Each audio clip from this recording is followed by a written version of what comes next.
David Eder and I live 15 miles north of Christchurch in the South Island of New Zealand.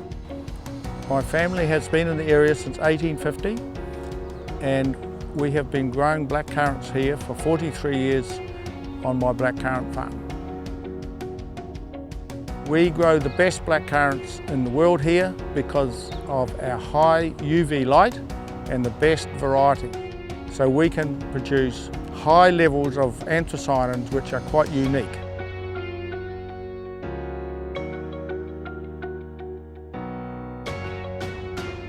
I've been fortunate enough to be involved with the blackcurrant industry as a crop advisor for the past 30 years. I'm passionate about blackcurrants because of their health benefits, and wow, what an environment to work